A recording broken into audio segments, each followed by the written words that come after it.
Disipulo. Naniniwala ka ba sa guro? Magaling ngayon. Sirain mo ngayon ang iyong paglinang. Ngunit 5 taon pagkatapos mamatay ng guro. Pagkatapos ng 5 taon, magkakaroon ka ng anak na may kakayahang gaya ni Kitian. Kaya mo ba? Disipulo. Magsumikap ka. Ito ang nakaraang episode. Para sa mga bagong kaibigan, inirerekomenda na simulan ang panonood mula sa unang episode. Nagsimula na si Zenggu. Umalis na ang mga alila. Magalang na yumukod si Yuyu Anwen sa matandang ninuno. Sumagot ang matandang ninuno. Bahagyang tumango si Yuli. Umakyat si Yuyu Anwen sa mataas na plataporma at tumayo sa tabi ni Meng Yao. Inabot niya ang kanyang kamay upang hawakan ang kamay ni Meng Yao. Ngunit mabilis itong iniwas ni Meng Yao. Nang makita ito, nanigas ang mukha ni Yuyu Anwen. Ngunit agad itong bumalik sa dati. Hindi rin siya nagpumilit. Ngunit naitala niya ito sa kanyang puso, Humph. Kapag napangasawa na kita, tingnan natin kung paano kita pahihirapan. Sa sandaling iyon, umakyat sa entablado ang host at malakas na nagsabi, mga kagalang-galang na panauhin. Ngayon ay isang napakahalagang araw para sa aming pamilyang Yu. At pamilyang Meng. Ito ay isang araw na puno ng kagalakan. Si Binata Yu ay isang henyo na disipulo mula sa Tenyu Divine Sect. Ganoon din si Binibining Meng. Masasabing sila ay magkatugma sa ganda at talino. Isang perpektong peres. Hindi ba't magkatugma sa ganda at talino silang dalawa? Binabati ang pamilyang Yu at Meng. Pagbati. Pagbati.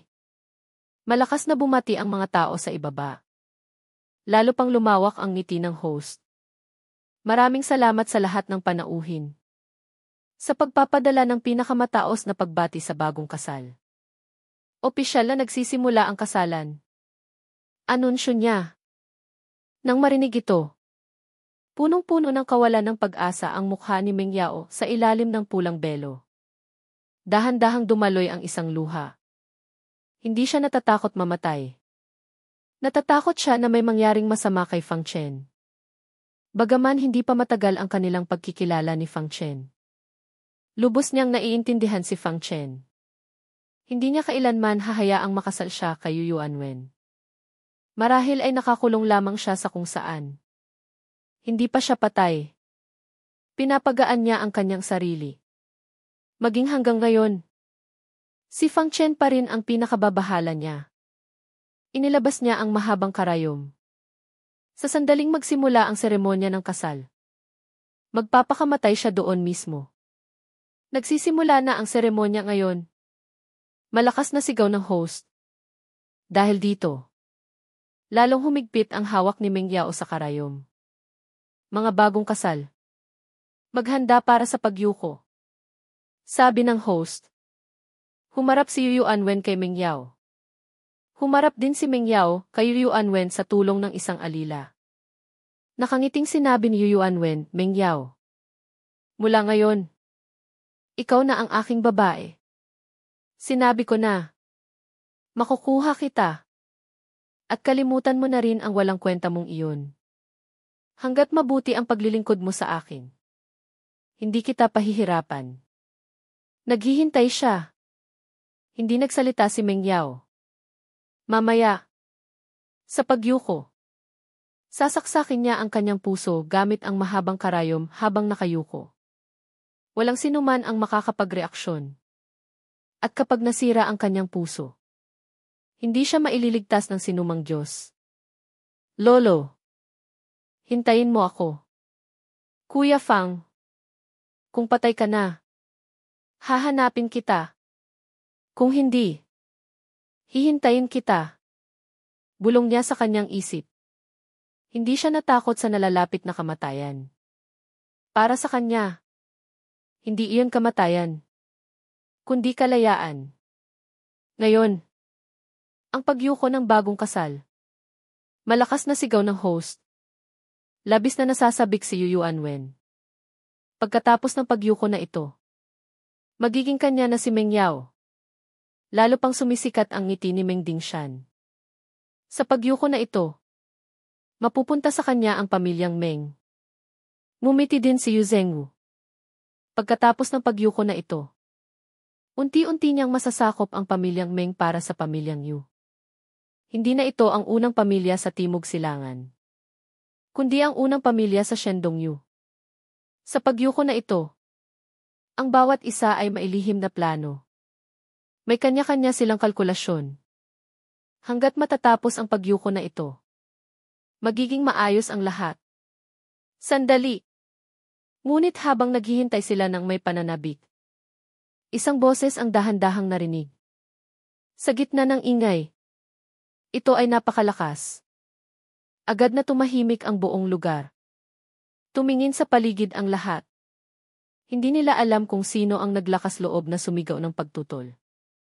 Ang pagyuko ni Yuanwen at Ming Yao ay huminto rin. Nanginginig ang puso ng dalawa dahil ang boses na ito ay napakapamilyar sa kanila.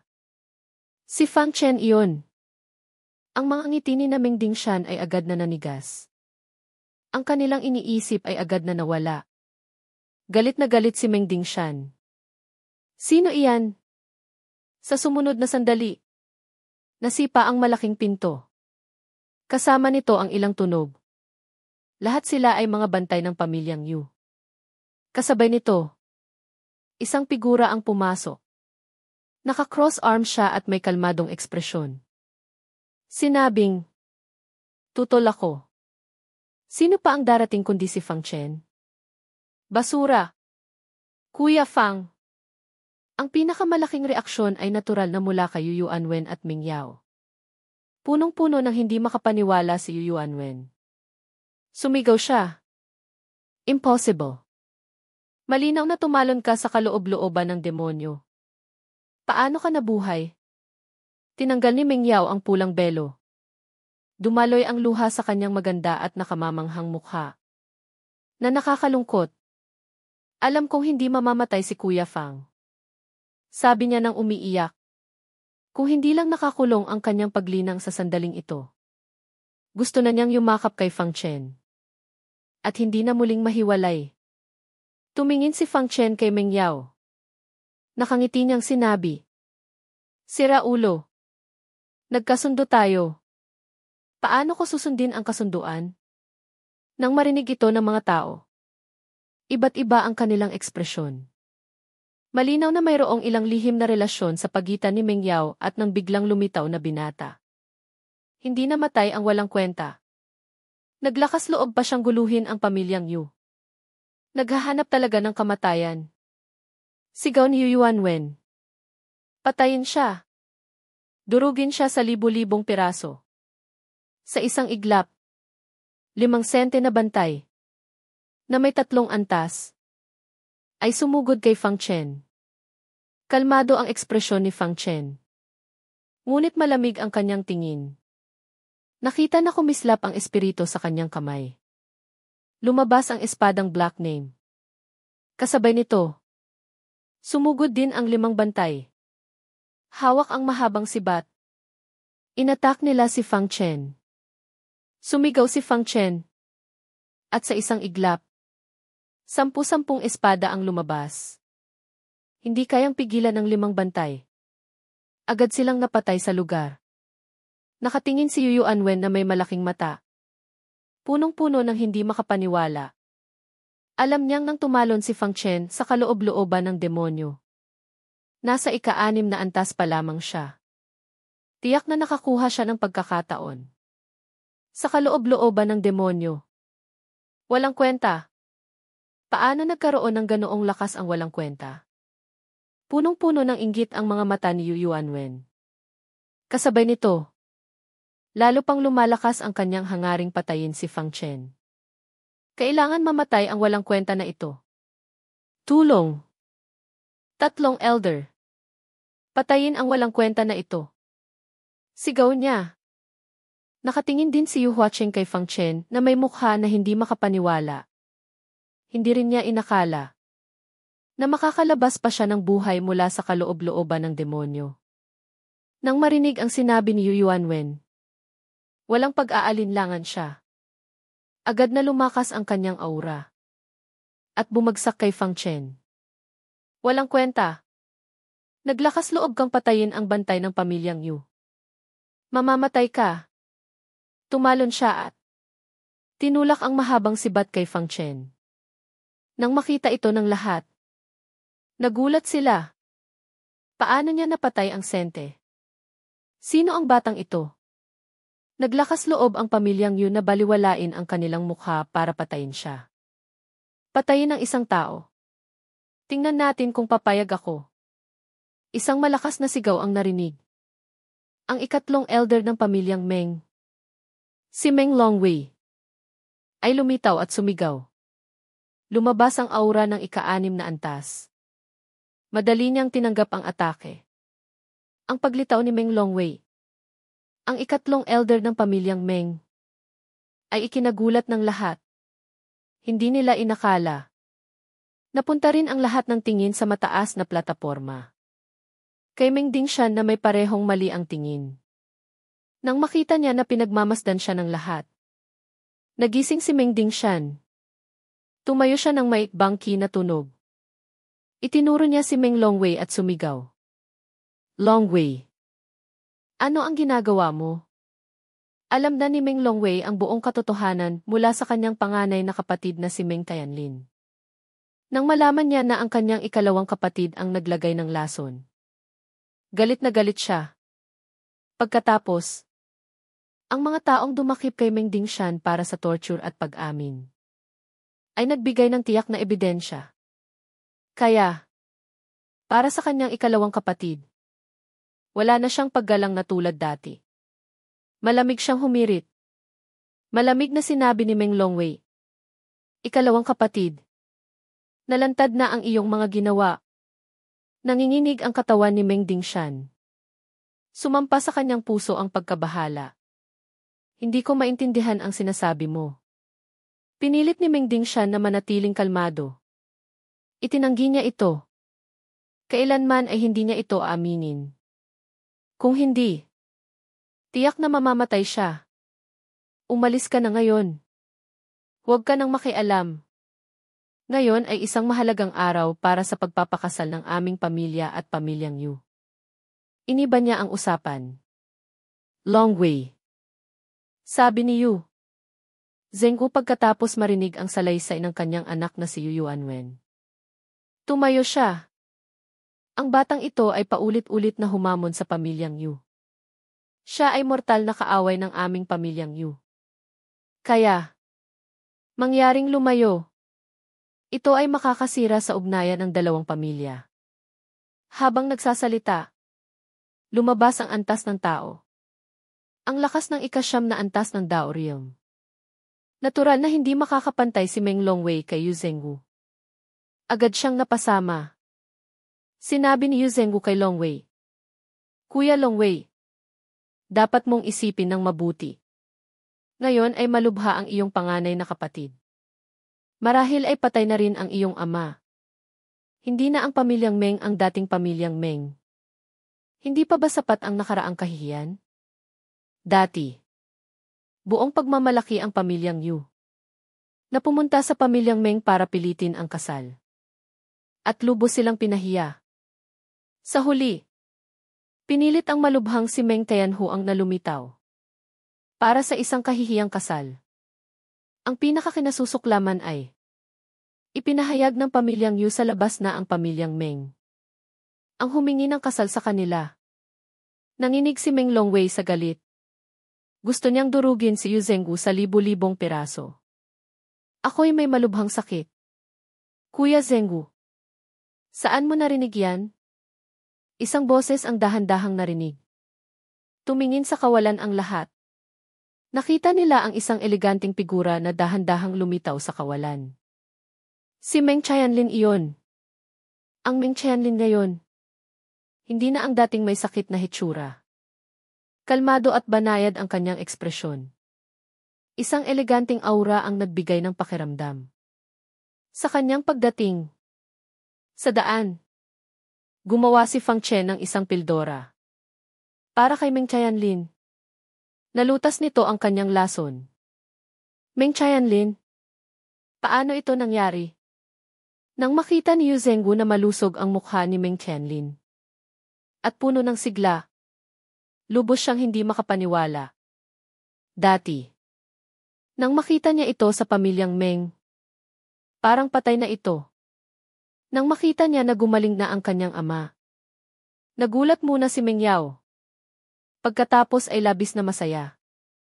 Hindi niya napigilan ang pagluha sa kanyang magandang mukha. Tumingin si Meng Qianlin kay Meng Yao.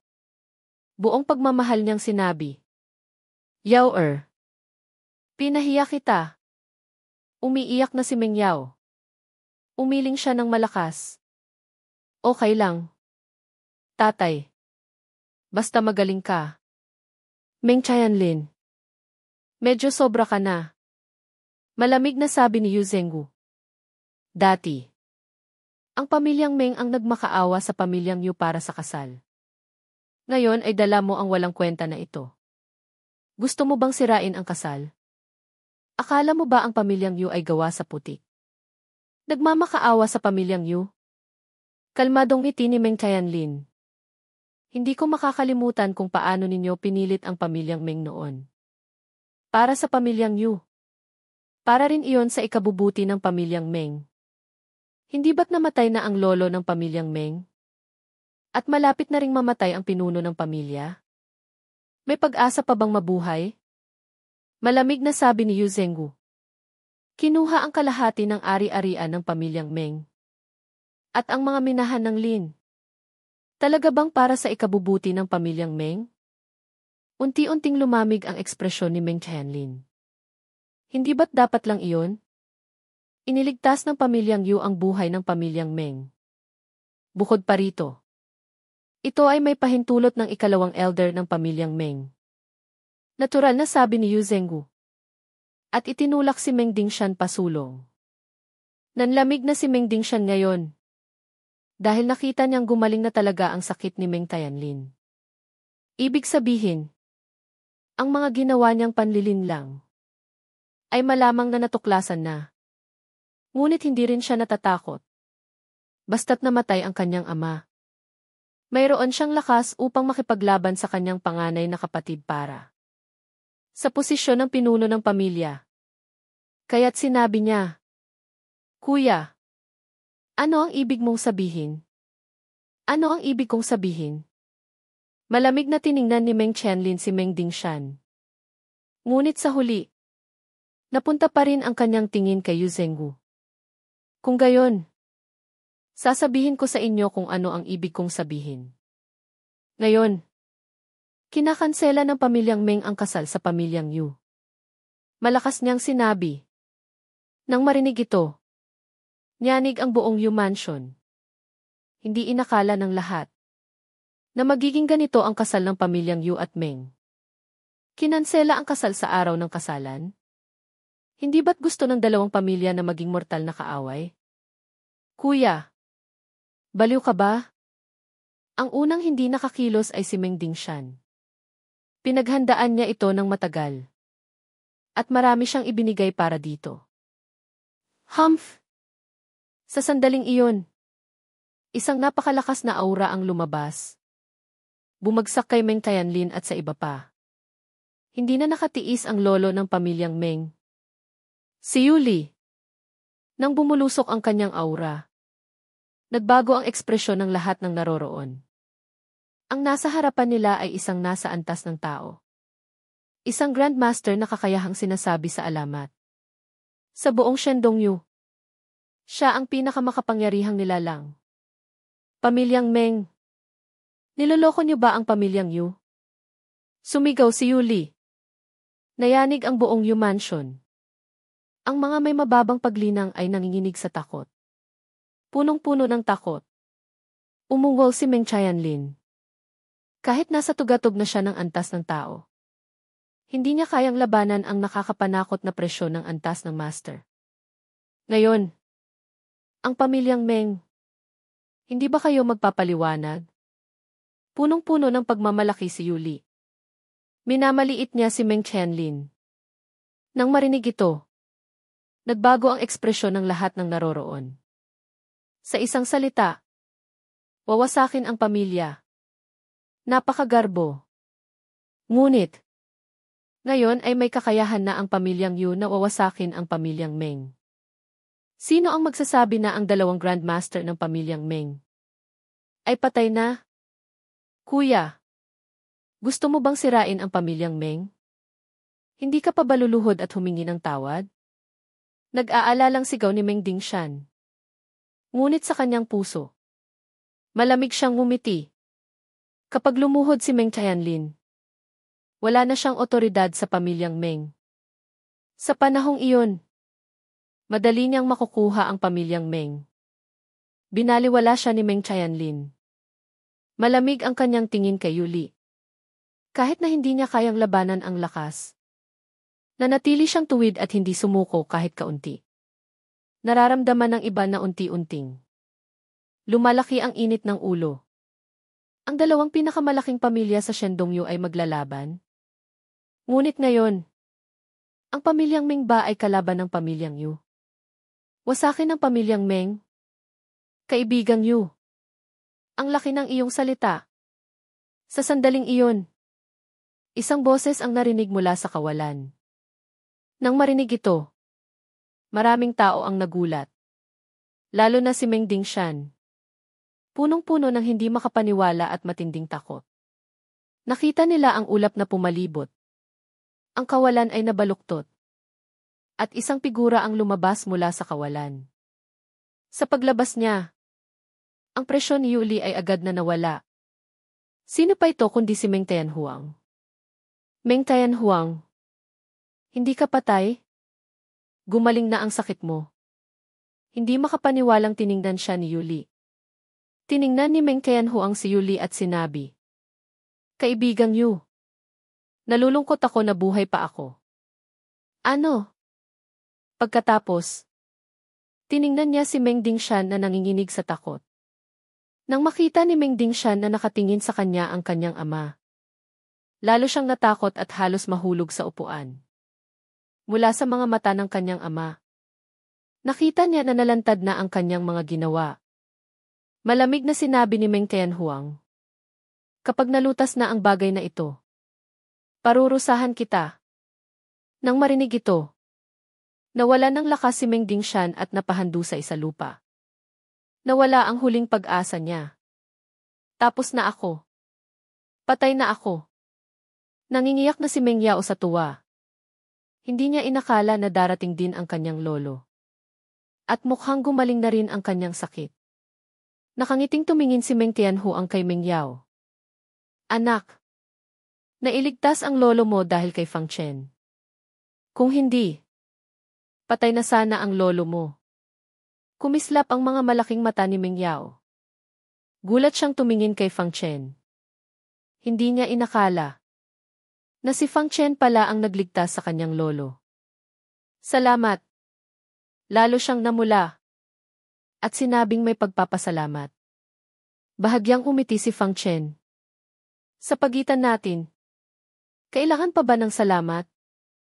Lubhang naging madilim ang ekspresyon ni Yu Yuanwen. Hindi niya inakala na si Fang Chen pala ang sumira sa kanyang mga plano. Diyos ko! Kailangan niyang mamatay. Sa sandaling ito, ang kanyang hangaring patayin si Fang Chen ay umabot sa sukdulan. Lumabas siya at sumigaw. Walang kwenta. Lumabas ka at lumaban. Nagtatago ka ba sa likod ng iba? Malamig ang tingin ni Fang Chen at lumabas siya. Lumaban? Hindi iyon maganda. Kumislap ang espiritu sa kanyang kamay. Lumabas ang espadang black name sa kanyang kamay. Itinuro niya si Yu Yuanwen. Kung gusto mong lumaban, lumaban tayo hanggang kamatayan. Nang marinig ito, iba't iba ang ekspresyon ng lahat ng naroroon. Tiningnan nila si Fang Chen na parang baliw. Isang sente na nakikipaglaban sa 7 sente. Hindi ba't naghahanap ng kamatayan iyan? Bakit ako matatakot? Humakbang si Yu Yuanwen. Isang mahabang espada rin ang lumabas sa kanyang kamay. Nagharap ang aura ng dalawa. Sa isang iglap, bumulong-bulong ang hangin. Nag-umapaw ang hangaring pumatay. Kalmadong sinabi ni Meng Tianhuang. Kung gayon, kaibigang Yu, paano kung magpustahan tayo? Tiningnan ni Yuli. Si Fang Chen. Pagkatapos ay tumingin ulit kay Meng Tianhuang. Paano ang pustahan? Ang buhay ng dalawang tao ang magiging pusta.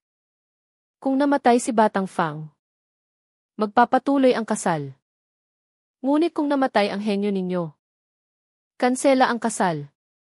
Lahat ng kayamanan na kinuha nyo sa pamilyang Meng ay ibabalik. Sinabi ni Meng Tianhuang. Natahimik si Yuli. Hindi siya agad sumagot. 1 sente na lumalaban sa 7 sente. Ito ay tiyak na panalo para sa pamilyang Yu. Ngunit si Meng Tianhuang ay nagbigay pa rin ng ganoong pustahan. Medyo kakaiba. Lolo. Tanggapin mo. Lubos na kumpiyansa si Yu Yuanwen sa kanyang sariling lakas. Kung henyo si Fang Chen, henyo rin siya. Bukod pa rito, sinusuportahan siya ng maraming yaman ng pamilya. Samantalang si Fang Chen ay isang walang kwenta na walang background sa loob ng 5 taon. Saan siya kukuha ng paghahambing sa kanya? CJ. Dahil sa kumpiyansa ni Yu Yuanwen. Sa huli ay pumayag si Yuli. Hindi rin siya naniwala na ang kanyang henyo na apo ay matatalo sa isang di kilalang binata. Tinanggap ng lolo. Malamig na tiningnan ni Yu Yuanwen si Fang Chen. Walang kwenta. Akala mo ba napatay mo lang si Luo Yun? Ang tanga na iyon. Ay ikaw na ang pinakamalakas sa buong mundo. Si Luo Yun ay hindi man lang itinuring na henyo sa loob ng sekta noon. Ikinumpas niya ang kanyang mahabang espada at malamig na sinabi. Kapag napatay na kita, puputulin ko ang iyong ulo. At sa harap mo, gagahasain ko ang babaeng iyon na si Meng Yao. Malamig ang ekspresyon ni Fang Chen habang tinititigan siya. Hindi ka magkakaroon ng pagkakataong iyan. Ha ha ha ha. Tumawa ng malakas si Yuli. Maliit na langgam na nasa 1 antas lamang. Ang pagpatay sa iyo ay kasing dali ng pagkatay ng manok. Subukan mo. Lumipad si Fang Chen sa air. Bumulong-bulong ang napakalakas na demonyong enerhiya. Natural na hindi natakot si Yu Yuanwen. Tumalon din siya sa ere at may 1 espada. Kailangan ko lang ng 1 espada. Para patayin ka doon mismo. Buong pagmamalaki niyang sinabi. 1 espada? Malamig na tiningnan siya ni Fang Chen. Kung gayon, 1 espada. Sumigaw si Yu Yuanwen. Bumulong-bulong ang nakakapanakot na aura sa kanyang paligid. Naging naglalagablab na apoy. Na tila susunugin ang kawalan. Kasunod nito, ang dakilang aura sa likod ni Yu Yuanwen ay bumulong-bulong. Lumitaw ang isang salitang bi-apoy sa likod niya. Ito ang daowen ng apoy. Kasunod nito, lumipad sa ere ang isang dragon ng apoy. Isang malakas na ungol ang narinig sa kalawakan. Ito ang Gi-Fire Dragon Swallowing Technique ng pamilyang Yu. Isang yellow grade na kasanayan. Kailangan nitong buksan ang 3 meridian. Para lamang makapagsanay ng ganitong kasanayan. Ang pinakamakapangyarihang kapangyarihan ng pamilyang Yu. Si binatang Yu ay bata pa ngunit natutunan na ito. Karapat-dapat talaga sa isang henyo. Kasama ang Fire Dao Wen. Patay na ang taong iyon. Patuloy na sumigaw ang mga tao sa ibaba. Nabigla sila sa kapangyarihan na ipinakita ni Yu Yuanwen. Naniniwala sila na sa isang atake na ito, tiyak na mamamatay si Fang Chen. Kuya Fang. Mahigpit na magkahawak ang kamay ni Meng Yao. Punong-puno ng pagkabahala ang kanyang mga mata. Kalmado ang ekspresyon ni Fang Chen. Dahan-dahang lumabas ang demonyong enerhiya sa kanyang paligid. Pumalibot sa kanya. Napakalakas ng galaw ni Yu Yuanwen. Kung hindi pa siya nakarating sa sente, tiyak na mamamatay si Fang Chen. Sayang lang. Hinarap niya si Fang Chen na nakadama ng 4 na daowen. at binuksan ang 7 meridian na umabot sa ika-7 antas ng buto. Nakita na ang demonyong enerhiya sa espadang Black Name ay lalong lumalakas. Ngunit kung ikukumpara kay Yuanwen, medyo mahina at maliit ito. Tulad ng isang banal na dragon laban sa isang langgam. Nang makita ang eksenang ito, akala ng lahat ay tiyak na mamamatay si Fang Chen. Marami sa mga tao ng pamilyang Yu ang nagbiro. Isang maliit na langgam ang naglakas loob na hamunin ang panganay na binata ng pamilyang Yu. Naghahanap talaga ng kamatayan. Kung tutusin, hindi ko alam kung saan siya kumuha ng lakas ng loob. Na naglakas loob na magpakasal. Tama. Tama.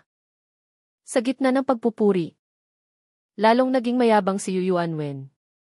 Lalo pang naging mapagmataas ang kanyang tingin kay Fang Chen. Sa sandaling ito, nakumpleto na niya ang kanyang paghahanda. Malamig niyang sinabi, "Walang kwenta. Ang mamatay sa ilalim ng aking galaw na ito ay biyaya mo na sa 8 henerasyon. Mamatay ka." Sumigaw siya. Ang kanyang figura ay lumapit kay Fang Chen. Ang dragon ng apoy ay umungol at sumunod. Hindi pa man nakakarating ang tao. Nararamdaman na ni Fang Chen ang napakalakas na init. Sa kabila nito, kalmado pa rin ang kanyang ekspresyon. Walang anumang pagbabago. Hindi napansin ng lahat. Ang demonyong enerhiya sa paligid ni Fang Chen ay hindi man lang naapektuhan ng init. Ito ay dahil ang demonyong enerhiya ni Fang Chen ay umabot na sa sukdulan. Hindi ito kayang pigilan ng maliit na init. Mamatay ka. Sumipa si Yuanwen ng isang espada. Lumipad ang dragon ng apoy. Lumakas ang ungol. At sumugod kay Fang Chen. Ngunit si Fang Chen ay hindi pa rin kumilos. Naglagay lamang siya ng posisyon ng paghila ng espada. Kahit nasa harap na ang dragon ng apoy. Ganoon pa rin si Fang Chen. Sa gitna ng nagtatakang tingin ng lahat. Bang! Tinamaan ng dragon ng apoy. Agad na nalubog si Fang Chen sa naglalagablab na apoy. Kuya Fang! Nang makita ito ni Meng Yao, nanigas ang kanyang puso. Ang iba naman ay bahagyang nagulat. Hindi man lang umiwas si Fang Chen. Nagpapakamatay ba siya? Ang mga tao ng pamilyang Yu ay tumawa ng malakas. Ninisihan nila. Napakatawa. Hindi man lang lumaban ang taong ito. Hindi rin siya umiwas. Naparito ba siya para mamatay? Hindi rin inakala ni Yuanwen na ganito kadali niyang mapapatay si Fang Chen. Agad siyang tumawa ng malakas. Sa lahat ng naroroon, si Meng Tianhuang at Yuli lamang ang may iba't ibang ekspresyon. At nang dumaan ang dragon ng apoy sa kinatatayuan ni Fang Chen, nawala ang tawanan at usapan. Nakita nila na nakatayo pa rin si Fang Chen doon. Ang demonyong enerhiya sa paligid niya ay bumubulong-bulong. Walang nangyari sa kanya. Paano ito nangyari? Malaki ang mata ni Yuanwen. Punong-puno ng hindi makapaniwala. Ito ang pinakamakapangyarihan niyang kapangyarihan. Paano ito nangyari? Hindi niya man lang. Nasaktan si Fang Chen. Hindi niya alam na ang demonyong enerhiya sa paligid ni Fang Chen ay hindi ordinaryong demonyong enerhiya, kundi ang demonyong enerhiya ng espada na inilabas ng fragmento ng Diyos at demonyo. Ang imahe ng Diyos at demonyo na nabuo mula sa demonyong enerhiya ng espada ay hindi madaling sirain. Kasabay nito, nakumpleto na rin ang paghahanda ng espada ni Fang Chen. Isang espada ang bumulong-bulong sa kalawakan. Ang ikalawang daowen ng espada. Nag-uumapaw ang hangaring lumaban. Lumitaw ang daowen ng digma. Bumulong-bulong ang demonyong enerhiya. Tulad ng isang ilog. Lumitaw ang daowen ng demonyo. Bigla niyang binuksan ang kanyang mga mata. Pula at matalim ang kanyang mga mata. Nang magkasalubong ang tingin nila ni Yuanwen, agad na nanginginig ang katawan nito. Punong-puno ng takot. Lumitaw ang Daowen ng pag-unawa. Nang ang apat na Daowen ay naglabas ng nagniningning na liwanag. Ang Daowen ng apoy sa likod ni Yuanwen ay naging napakaliit. Gulat na nakatingin ang lahat sa apat na Daowen. Bukod sa pagkabigla, mayroon din silang hindi makapaniwala. Isang sente na nasa unang antas ay nagawang gisingin ang apat na Daowen. Ang langgam na minamaliit nila noon ay isang napakalaking henyo. Gulat na gulat din si Meng Yao habang tinitingnan si Fang Chen. Alam niyang henyo si Fang Chen. Ngunit hindi niya inakala na ganito siya kagaling. Nangingiyak siya sa tuwa. Masaya siya para kay Fang Chen. Impossible. Paano ka naging ganoon kagaling? Imposible talaga. Sumisigaw si Yuanwen. Hindi matanggap ang katotohanan. Mula pagkabata, tinamasa ko ang pinakamagagandang yaman. At natanggap ko ang pinakamagagaling na pagtuturo. Paano ako matatalo sa walang kwenta na ito? Imposible talaga. Kahit sa yaman, pagtuturo, o kapangyarihan, mas malakas siya kaysa kay Fang Chen. Hindi niya matanggap na matatalo siya sa isang maliit na walang kwenta. Malamig na tiningnan siya ni Fang Chen. Kalmadong sinabi, kapag sinabi mo ang mga salitang ito, ibig sabihin, isa kang talunan sa landas ng paglilinang. Kumislap ang kanyang figura. Nawala siya sa kanyang kinalalagyan. Sa sumunod na sandali, lumitaw siya sa harap ni Yuanwen. Gusto nang lumaban ni Yuanwen.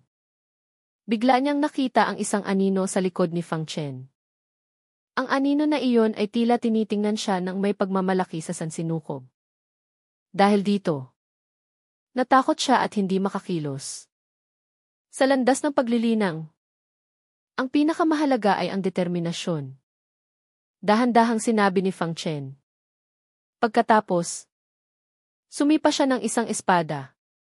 Ang espada na ito ay napakabagal at napakagaan. Ngunit sa mga mata ng lahat, hindi lamang tinamaan ng espada ang ulo ni Yuanwen, kundi tila hinati rin ang buong mundo sa dalawa. Ang isang bahagi ay banal na lupa.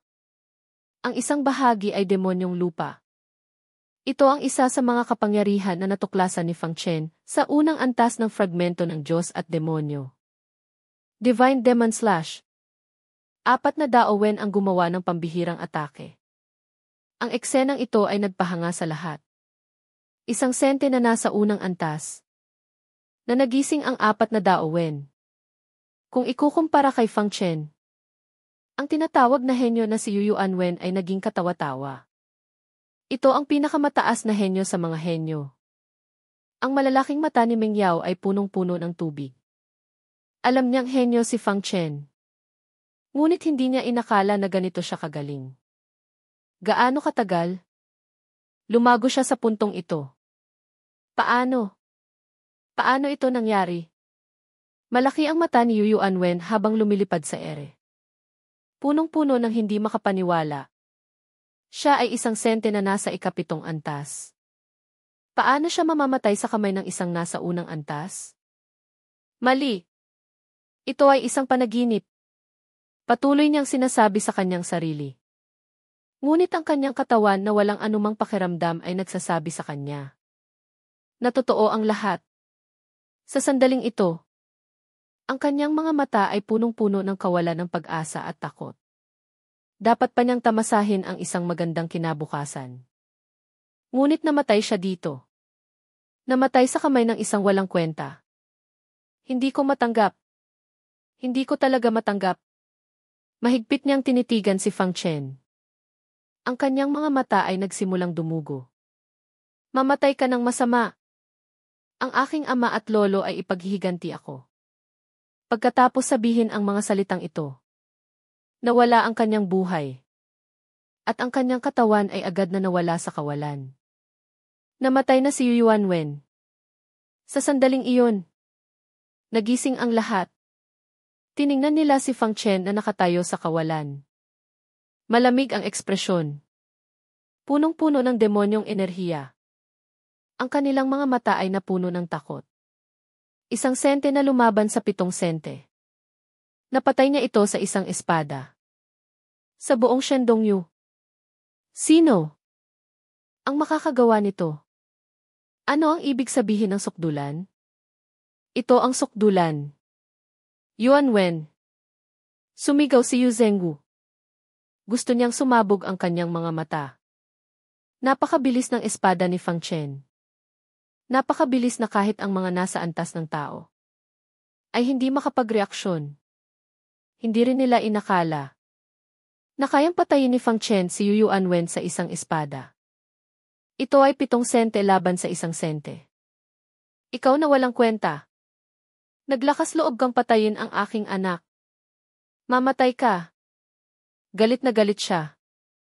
Agad na bumulusok ang lakas ng 9 na antas ng Dao Realm. Isang palad ang itinulak niya sa ere kay Fang Chen. Paano ka naglakas loob?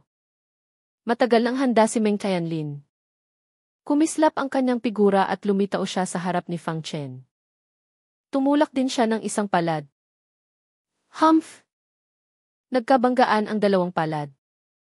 Nyanig ang kawalan. Umurong si Meng Tianlin ng isang hakbang. Ngunit si Yu Zhengwu ay umurong ng ilang pee. Ang pagkakaiba sa pagitan ng 9 na antas ng Dao Realm at ang tugatog ng Dao Realm ay hindi kaunti. Meng Tianlin, umalis ka sa aking harapan. Pinatay niya ang aking anak.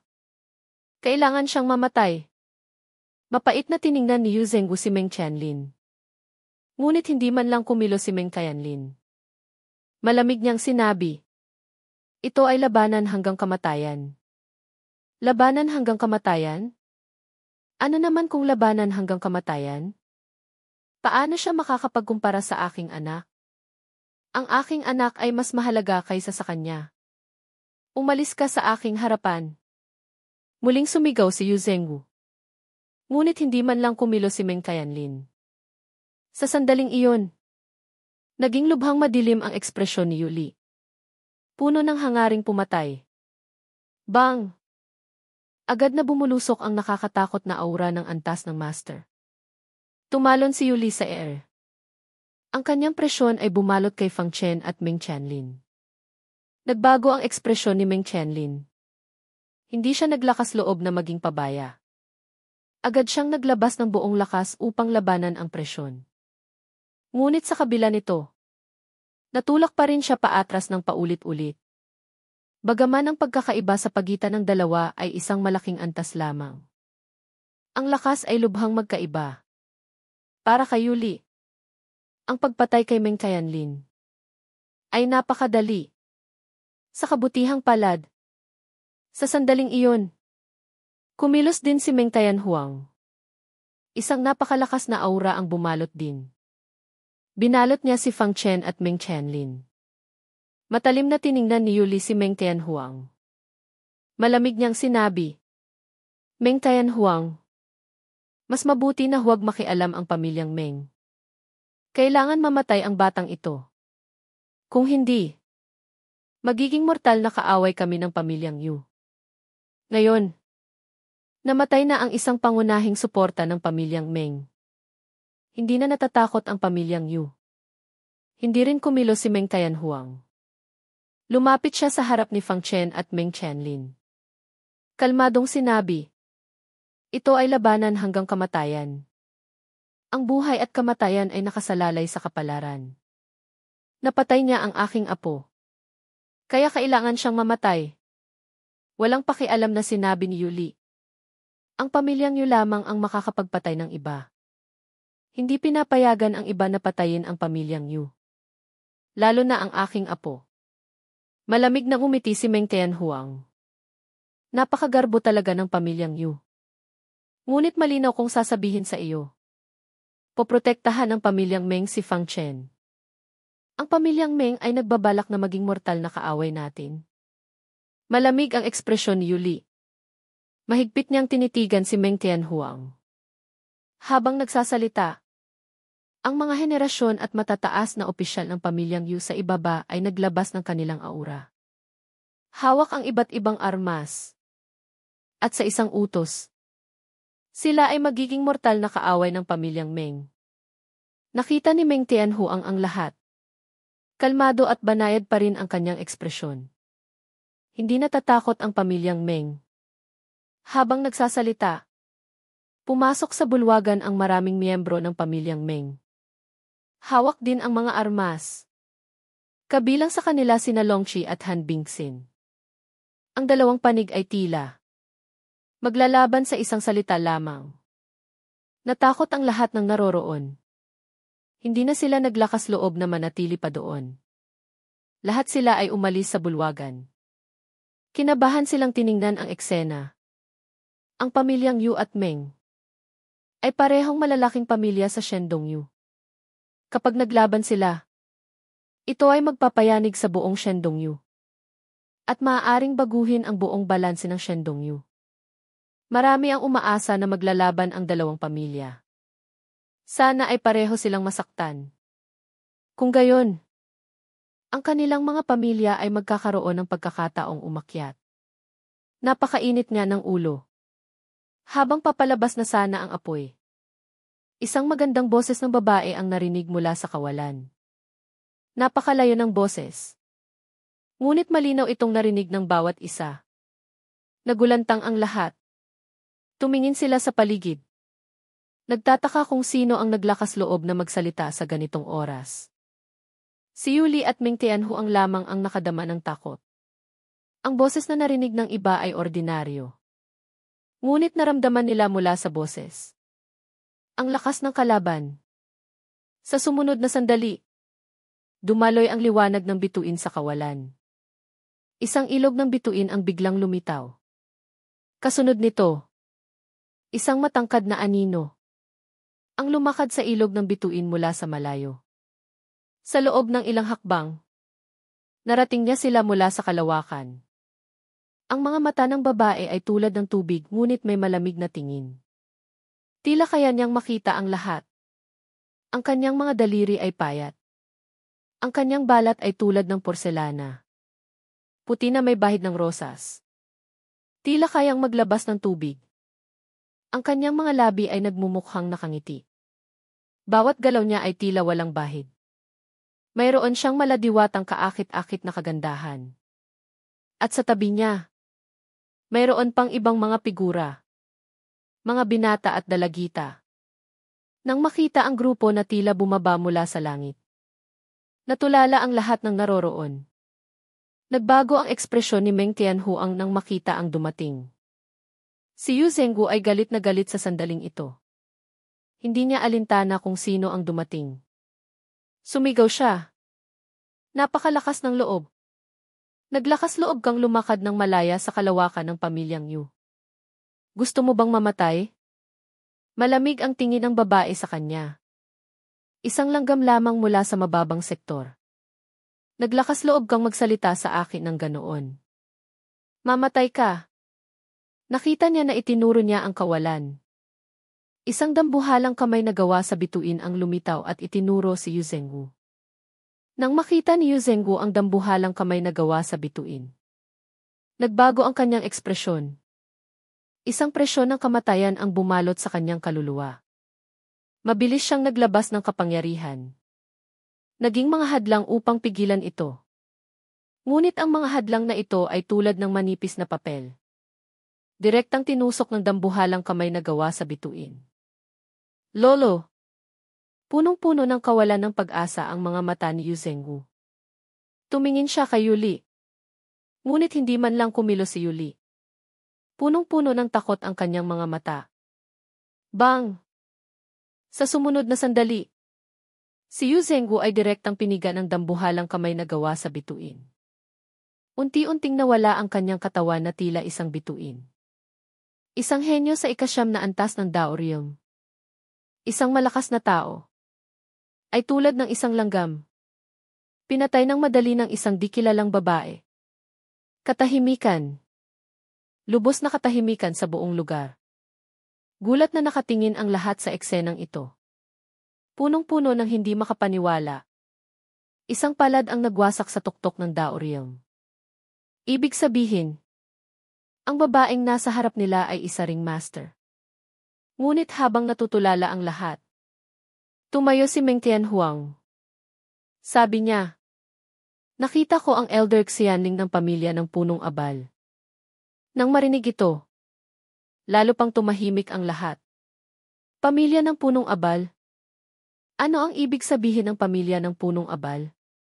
Sa katunayan, sila ay alam kung ano ang ibig sabihin ng pangunahin at sangay. Ang pamilyang Meng ay isang nangungunang pamilya sa Shendongyu. Kung ang pamilyang Meng sa Shendongyu ay isang sangay lamang, gaano kalakas ang pamilya ng punong abal? At hindi lamang ang iba ang nagulat. Pati na rin ang mga miyembro ng pamilyang Meng ay nagulat at naguluhan. Hindi rin nila alam na mayroong pamilya ng punong abal ang kanilang pamilya. Bahagyang tumango si Meng Xianling kay Meng Tianhuang at sinabi, pinuno ng sangay ng pamilya ng Shendong. Ang dahilan kung bakit ako naparito ay dahil kay Meng Jushang. Si Meng Jushang ang matandang ninuno ng pamilyang Meng sa Shendongyu. At nang marinig ang pangalan ni Meng Jushang, si Yuli ay nanginginig. Isang masamang pakiramdam ang sumampa sa kanyang puso. Alam niyang may pamilyang Meng sa Shangyu. Ngunit hindi niya ito naiugnay sa pamilyang Meng sa Shendongyu.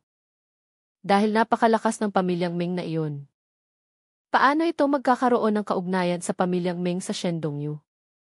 Ngunit pinaintindi sa kanya ng mga salita ng babae.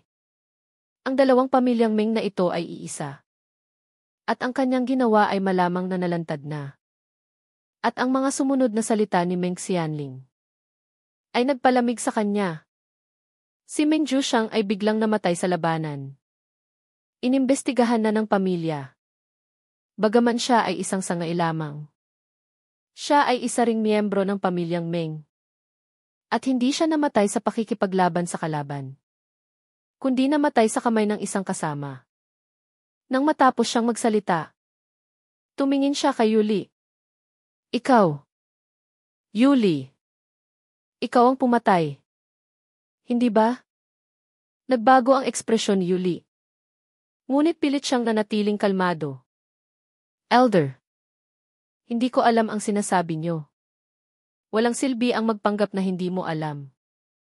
Malamig na sabi ni Meng Xianling. Pinaniniwalaan ng pamilyang Meng na ikaw ang mamamatay tao. Kaya, kailangan mong bayaran ito ng iyong buhay. Hindi lang ikaw ang dapat magbayad, kundi ang buong pamilyang Yu ay dapat ding magbayad. Napahinga ng malalim ang lahat. Napakagarbo. Dahil sa isang hula, wawasakin ang buong pamilya. Ang pamilyang Meng sa Shangyu ay mas garbo pa kaysa sa Tianyu Divine Sect. At ang mga binata at dalagita sa tabi ni Meng Xianling ay mayroong normal na ekspresyon habang nakatingin sa ibaba. Tiningnan nila ang lahat ng nasa ibaba na tila mga langgam. Inakala nila na galit si Yuli. At magpapaliwanag. At hihingi ng ebidensya mula sa kalaban. Ngunit ang sumunod na eksena ay lubos na ikinagulat nila. Nakita nila na si Yuli ay hindi man lang nagbalak magpaliwanag. Direktang sinunog niya ang kanyang gintong dugo. At tumakas ng buong lakas. Sa isang iglap, nawala siya sa dulo ng kalawakan. Gusto niyang samantalahin ang pagkakataon habang hindi pa nakapagreaksyon ang lahat. Para tumakas kaagad. Tumakas? Saan ka tatakas? Nagkaroon ng pilyong ngiti sa mukha ni Meng Xianling. Dahan-dahan niyang itinaas ang kanyang kamay at itinuro. Isang bituin na daliri. Nakita sa dulo ng kalawakan. Lumitaw ang isang napakalaking bituin na kamay. Itinuro nito ang direksyon kung saan tumakas si Yuli. Narinig ang desperadong sigaw ni Yuli mula sa malayo. Patawad. Kung patawarin niyo lang ako, magiging pinakamatapat na alipin ako ng pamilyang Meng. Pagmamakaawa niya. Ngunit walang anumang awa sa ekspresyon ni Meng Xianling. Papatayin ang miyembro ng pamilyang Meng? Nang matapos siyang magsalita, itinuro niya. Hindi. Narinig ang nakakapanakot na sigaw ni Yuli mula sa malayo. Punong-puno ng takot at kawalan ng pag-asa. Pagkatapos ay nawala ito. Sa malayo, isang sinag ng liwanag ang umakyat sa langit. Naging mga sinag ng daw at naglaho sa mundo. Ito ang senyales ng pagbagsak ng isang master na may dakilang kakayahan. Katahimikan. Lubos na katahimikan sa buong lugar. Hindi makapaniwalang nakatingin ang lahat sa eksenang ito. Bukod sa pagkabigla, wala nang iba pa. Patay na. Ang isang grandmaster na may dakilang kakayahan ay namatay na lang ng ganoon. Walang distansya. Pinatay lang ang isang master. Gaano kalakas ang kailangan para magawa iyon? Siya ang pinakamalakas na kapangyarihan sa Shendongyu. Isang nilalang na mas mataas sa lahat maliban sa isa. Ngunit ang ganoong kapangyarihan ay hindi man lang nakakilos. Namatay lang siya. Mabuti. Tiningnan ni Meng Xianling ang mga tao sa ibaba at sinabi, "Mga Ginoo, ang mga hindi miyembro ng pamilyang Yu ay mangyaring umalis. Dahil ang susunod na eksena ay medyo madugo." Natural na naintindihan ng lahat. Nais ni Meng Xianling na patayin ang pamilyang Yu. Paalam. Elder. Kami ay walang kaugnayan sa pamilyang Yu. Ang mga tinatawag na nangungunang puwersa sa Shendongyu ay umalis kaagad. Maging ang mga puwersa na dating tinatawag na mortal na kaaway ng pamilyang Yu ay umalis din ng tahimik. At ang buong pamilyang Yu, matapos mamatay ang kanilang pinuno ng pamilya at lolo, lubos na nagulo. Maraming miyembro ng pamilyang Yu ang gustong tumakas ng palihim habang umalis ang iba. Ngunit sa sandaling lumabas sila, nahuli sila ng bituin sa kawalan. At agad na pinatay doon mismo. Kasama na doon si Yu Huacheng, pinuno ng pamilya ng Sangay. Kailangan pa ba akong kumilos? Nang makalabas ang lahat, kalmadong tanong ni Meng Xianling. Natural na naintindihan ni Meng Tianhuang ang ibig sabihin ng babae. Direktang sinabi niya sa ibang miyembro ng pamilyang Meng, "Patayin! Walang ititira." Namatay ang lolo ng pamilyang Meng sa kamay ni Yuli. Natural na hindi magiging magalang si Meng Tianhuang. Kaya, sa pamumuno ni Meng Qianlin, wala nang takasan ang natitirang miyembro ng pamilyang Yu. Nagsimula na ang isang massacre. Hindi kumilos si Meng Tianhuang, kundi malamig niyang tiningnan si Meng Dingshan. Plok! Direktang lumuhod si Meng Dingshan. Alam niyang ang lahat ng ginawa niya ay tiyak na alam na ng kanyang ama. "Ama! Patawad! Ako! Ako!" Gusto niyang magpaliwanag. Ngunit hindi binigyan ni Meng Tianhuang ng pagkakataon. Direktang itinulak niya ang isang palad. Bang! Ang palad na ito ay direktang sinira ang dantian ni Meng Dingshan. Sumigaw si Meng Dingshan at nahimatay sa takot at kawalan ng pag-asa. Ibalik siya at ipadala sa hangganan para maging sundalo. Huwag na siyang pabalikin sa pamilyang Meng, sabi ni Meng Tianhuang. Gusto niyang patayin ang kanyang anak na Suwail. Ngunit dahil sa kanyang dugo, hindi niya kayang gawin. Agad na may nagdala kay Meng Dingshan. At ang masakar sa pamilyang Yu ay nagpapatuloy. Ang pamilyang Yu ay puno ng mga sigaw ng sakit. Dahil naroroon si Meng Tianhuang. Ang malakas na presyon ng antas ng master ay nagpahintulot sa pamilyang Yu na masakirin lamang. Hindi man lang sila makalaban. Ngunit sa mga sigaw at iyak ng pamilyang Yu, hindi man lang kumilos si Meng Xianling. Malamig lang siya. Ang kanyang tingin ay nakatuon kay Meng Yao. "Ikaw ba si Meng Yao?" Tiningnan ni Meng Xianling si Meng Yao mula ulo hanggang paa. Bahagyang tumango. "Ikaw nga ang sinasabing pambihirang katawan. At isa sa pinakamataas na uri. Marahil ay magagawa mo talagang gisingin ang dugo ng pamilyang Meng." Ang ilang binata at dalagita sa tabi niya ay tumingin din kay Meng Yao. Kabilang sa kanila ang isang binata na may puting buhok.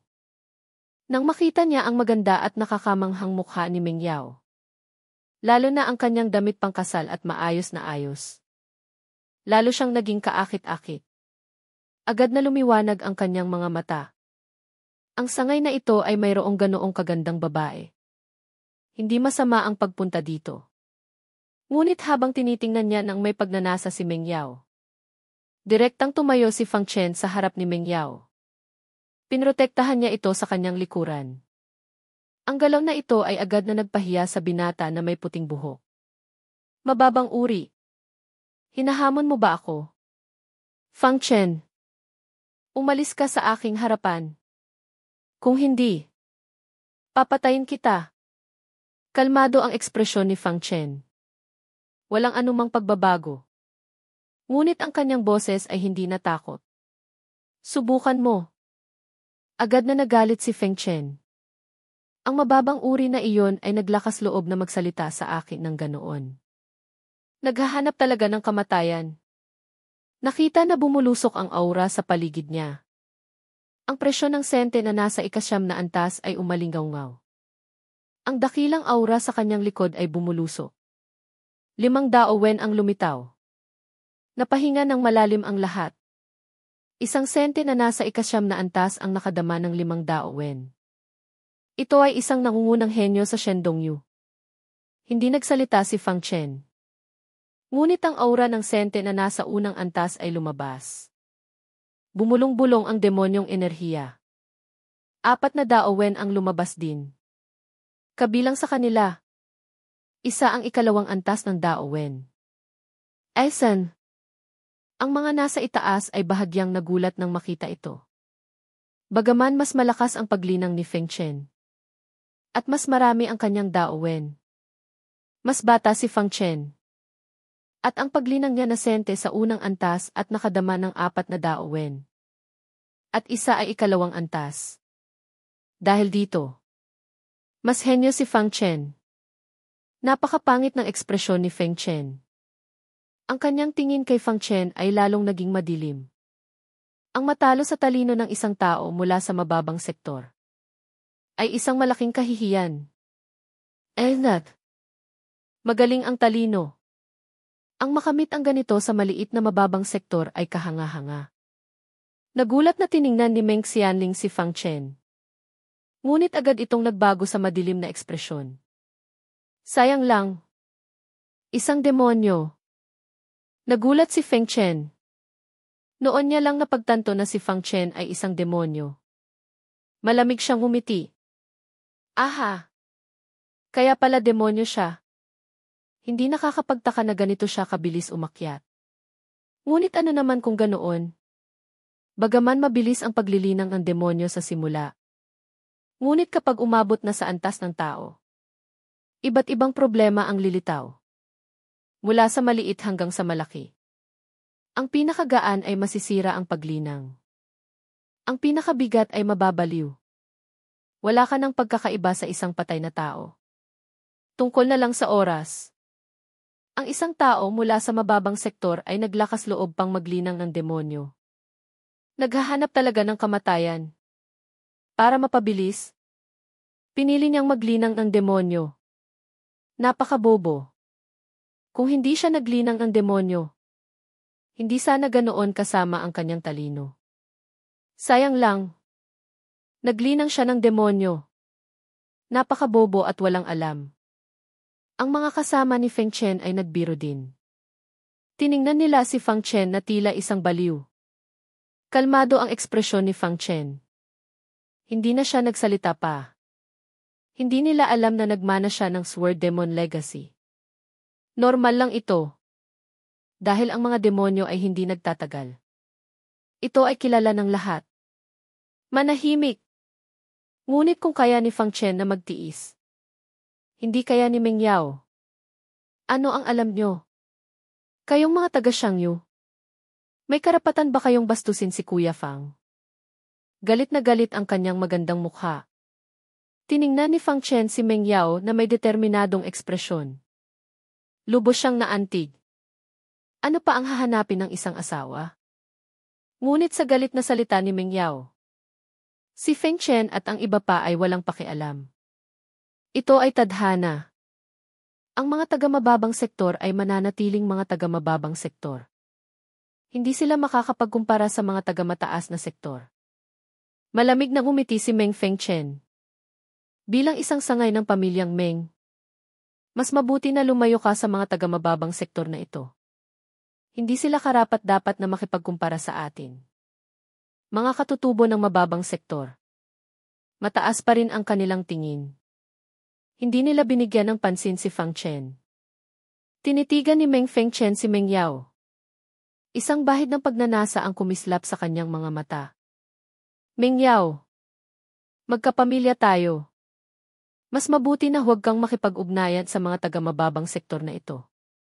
Ang pagsali sa amin ang magbibigay sa iyo ng pagkakataong umakyat. Hindi ko gusto. Walang galang na sumagot si Meng Yao. Pagkatapos, hinawakan niya ang kamay ni Fang Chen at sinabi, "Umalis na tayo." Nang makita ni Meng Fengchen na binaliwala ang kanyang imbitasyon, lubhang naging madilim ang kanyang ekspresyon. Ang kanyang tingin kay Fang Chen ay lalong naging mapanganib. Humingi ng tawad si Meng Tianhuang kay Meng Xianling, elder ng punong abal. Paumanhin talaga.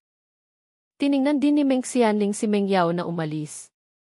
Ngunit lalo pa siyang natuwa. Umiling siya at sinabi, "Huwag na. Ayusin mo na agad ang bagay na ito. Mananatili ako dito ng ilang sandali bago umalis." Naiintindihan? Tumango si Meng Tianhuang. Agad na kumalat ang balita ng pagkawasak ng pamilyang Yu. Niyanig ang buong Shandong Yu. At ang mga nakaligtas sa pamilyang Yu ay sinimulan ng tugisin ng pamilyang Meng. Tungkol sa mga yaman ng pamilyang Yu, walang puwersa ang naglakas loob na kumuha. Alam nila na ang dahilan kung bakit nawasak ang pamilyang Yu ay dahil dumating ang isang dakilang kapangyarihan mula sa pamilyang Meng. At ang pamilyang Meng sa Shandong Yu ay isang sangay lamang. Isang napakalaking nilalang na ganoon. Paano sila maglalakas loob na kumilos? Marahil, ang Qianyu Divine Set lamang ang makakapaglaban sa kanila. Bagaman napakaganda ng pagganap ni Fang Chen. Ngunit dahil sa pagdating ni Meng Xianling, nakalimutan ng lahat ang kanyang kamangha-manghang pagganap. Normal lang ito. Dahil ang henyo ay henyo lamang. Ang malakas lamang ang makakapagpasya ng lahat. Naghanap ng lugar si Fang Chen at Meng Yao para maging sila lang. Sa sandaling ito, nakasimangot si Meng Yao. Ang kanyang magandang mga mata ay nakatingin kay Fang Chen, na nagpakabigla sa kanya. Hindi ba sinabi ko na huwag kang pumunta? Bakit ka pa dumating? Narinig ko kay Yu Anwen na tumalon ka sa kaloob-looban ng demonyo. Alam mo ba kung gaano ako nag-alala sa mga araw na ito? Sabi niya habang nagsisisi. Hindi naglakas loob si Fang Chen na tingnan si Meng Yao. Nagkamot siya ng ulo at sinabi, "May kumpiyansa ako kaya naglakas loob akong tumalon sa kaloob-looban ng demonyo. Hindi ako naghahanap ng kamatayan. Kung tutusin, kung namatay ako, paano ko pa kayo makikita?" Hindi nagsalita si Meng Yao. Ngunit ang kanyang magandang mga mata ay nakatitig pa rin kay Fang Chen. Na nagpakabigla kay Fang Chen. Ako. Gusto pa niyang magpaliwanag. Ngunit biglang yakap ni Meng Yao si Fang Chen. Mahigpit siyang yumakap sa kanyang bisig. Ang matamis na amoy ni Meng Yao at ang malambot na yakap ay lalong nagpakabigla kay Fang Chen. At dumaloy na ang luha ni Meng Yao. Akala ko patay ka na. Sabi niya nang umiiyak. Nang malaman niya na tumalon si Fang Chen sa kaloob-looban ng demonyo, naramdaman niya na bumagsak ang kanyang buong mundo. Naging kulay abo ang lahat. Kung hindi lang siya naniniwala na magiging maayos si Fang Chen nang malaman niya ang balita. Naisip na niyang magpakamatay. Naging mainit ang puso ni Fang Chen. Maliban sa guro at Lolo Weng, mayroon pa. Palang nagmamalasakit sa kanya ng ganoon. Hindi ba't maayos ako? Okay lang ako. Mahigpit niyang niyakap si Meng Yao. Naramdaman ng dalawa ang init ng isa't isa. Pagkalipas ng ilang sandali, Nahihiya silang lumayo sa isa't isa. Tiningnan ni Meng Yao si Fang Chen nang may kaakit-akit na tingin. Huwag ka nang magpakatigas ng ulo sa susunod. Hindi. Nangako si Fang Chen. Kasunod nito, ang dalawa ay nagyakapan na tila matagal nang hindi nagkikita. At sa prosesong ito, natural na hindi nawala ang paglalambingan. Isang araw, mag-isa si Fang Chen sa kanyang silid at naglilinang. Sa sandaling ito, patuloy niyang sinisipsip ang dugo ng Sword Demon. Biglang, sa loob lamang ng ilang oras, agad na lumakas ang aura ni Fang Chen. Ang kanyang mga buto at laman ay naglabas ng tunog na katsa-katsa. Matagumpay niyang nilampasan ang 8 antas ng buto. Ngunit hindi siya nasasabik, kundi ipinagpatuloy niya ang paglilinang ng fragmento ng Diyos at demonyo upang pukawin ang kanyang sariling potensyal. Inilagay niya ang bawat patak ng dugo ng Sword Demon sa kanyang Sword Demon body. Ang daowen ng bansa ay naglabas ng nakakatakot na demonyong enerhiya sa likod niya. Naging malamig at matalim din ang aura sa paligid. Kasabay nito, isang anino ang biglang lumabas sa likod ni Fang Chen. Ito ay isang humanoid na demonyo. Hawak ang isang espada. Pula ang mga mata. Ito ay ang Sword Demon. Ang natutunan ni Fang Chen ay hindi ordinaryong landas ng demonyo, kundi ang landas ng Sword Demon. Pagkatapos maglinang ng fragmento ng Diyos at demonyo, marami nang naintindihan si Fang Chen tungkol sa Sword Demon. Hindi na siya tulad dati, na umaasa lamang sa dugo ng Sword Demon para makakuha ng kaunting pag-unawa. Ngunit pagkatapos makipaglaban kay Yuanwen, bahagyang naintindihan ni Fang Chen kung ano ang espada, kung ano ang demonyo. Mabilis na lumipas ang oras. Sa loob lamang ng kalahating buwan, naglilinang si Fang Chen sa loob ng kalahating buwan. Mula simula hanggang matapos, hindi siya kumilos. Biglang, isa pang daowen ang lumitaw sa likod niya. Ito ang daowen ng pagkakita. Nang lumitaw ang daowen ng pagkakita, agad na bumulusok sa loob ng silid ang isang nakakatakot na hangaring pumatay. Ang hangaring pumatay at demonyong enerhiya ay nagsama. At ang anino ng Sword Demon sa likod ni Fang Chen ay lalong naging malinaw. Sa panahong ito, ang daowen ng pagkakita ay bahagyang nanginginig.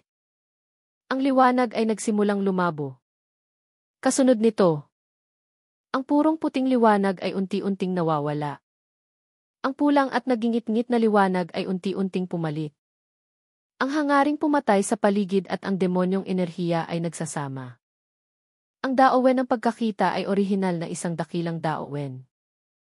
Ito ay isang batas ng langit at lupa.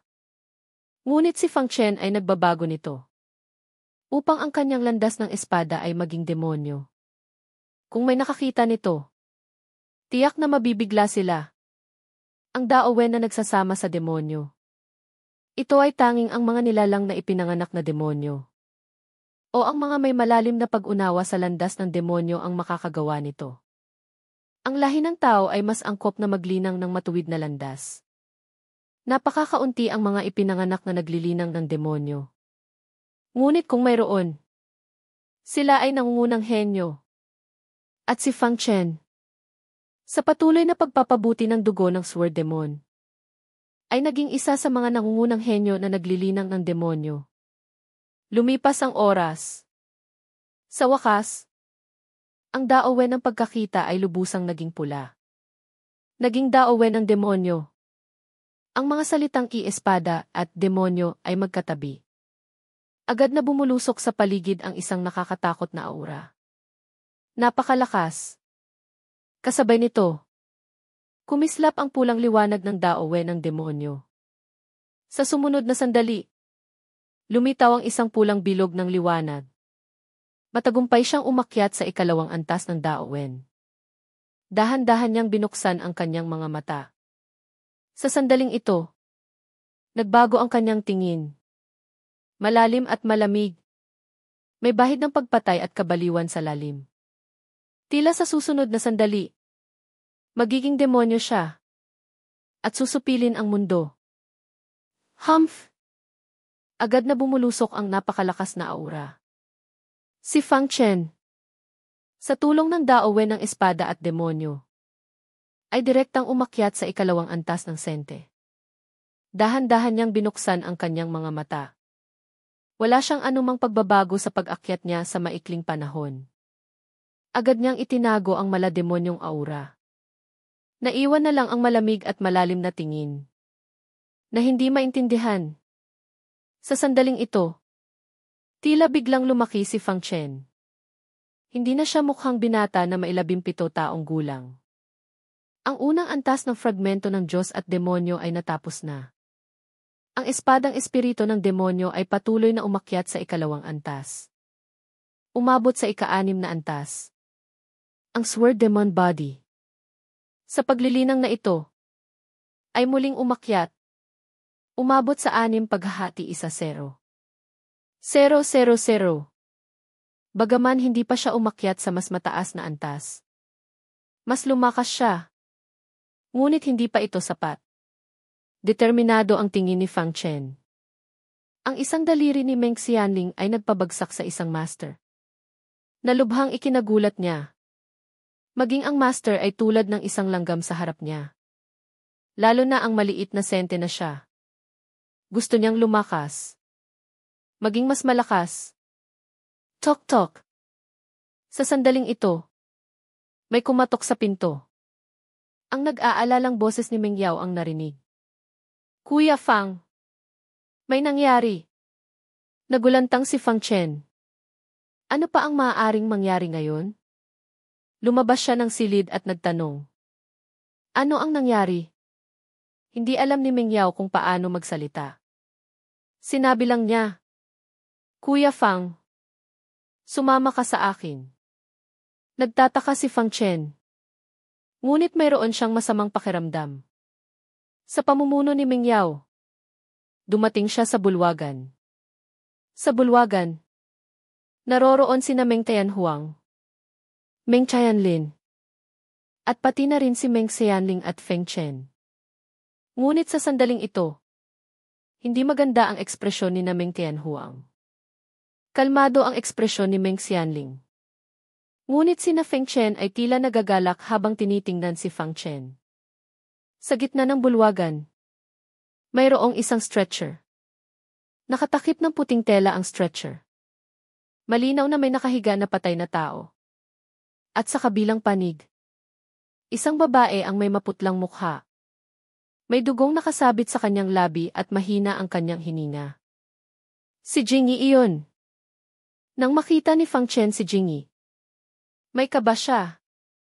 Isang masamang pakiramdam ang sumampa sa kanyang puso. Nang makita siya ni Jingyi, punong-puno siya ng paghingi ng tawad. Paumanhin. Hindi ko naprotektahan ang iyong guro. Nang marinig ito, nanlamig ang puso ni Fang Chen. Namatay ba ang guro? Lumapit siya sa stretcher. Nanginig niyang inabot ang kanyang kamay at dahan-dahang lumapit sa takip. At ang kanyang mga mata ay namula na. Nang alisin niya ang puting tela, isang matanda at payat na mukha ang lumitaw sa kanyang harapan. Hindi iyon ang guro Qmei, kundi si Lolo Weng. Agad na bumulusok sa paligid ang isang nakakatakot na demonyong enerhiya. Si Fang Chen ay nalulungkot at galit na galit. Hindi marami ang kanyang kamag-anak na nabubuhay pa. Ang naiwan na lang ay ang guro at Lolo Weng. Ngunit ngayon, namatay si Lolo Weng sa harap niya. Ano ang nangyari dito? Nasaan ang guro? Patay na si Lolo Weng. Ang pinakamahalaga ngayon ay ang kanyang guro Qmei ay maayos. Punong-puno ng paghingi ng tawad si Jingyi. Pagkatapos mong umalis, hindi nagtagal. Si King Muzi ay biglang pinalaya. At si Suer ay naging kanyang asawa. Agad na nagdala ng tao si Suer sa ika-7 selyo. Upang kunin ang iyong guro. Gusto sanang pigilan ni Gang Hu. Ngunit masyado siyang mahina at hindi niya kaya. Matapos masaktan, ako ay kumilos. Ngunit lumitaw din si King Muzi at sinaktan ako. Para protektahan ang iyong guro. Direktang pinatay siya ni Suer sa isang palad. Ginawa niya ang lahat para protektahan sina Lolo Weng at Qmei. Ngunit siya ay nasa Zhou Yuanjing lamang. Paano siya makakapantay sa sente na si King Muzi? Suer. King Muzi. Bumulusok ang demonyong enerhiya sa paligid ni Fang Chen, na nagpabago sa ekspresyon ng lahat ng naroroon. Ito ang unang pagkakataon na nakita nila. Ang ganoong nakakatakot na kapangyarihan ng demonyo. Maging ang mga demonyo na nasa Zhou Yuanjing.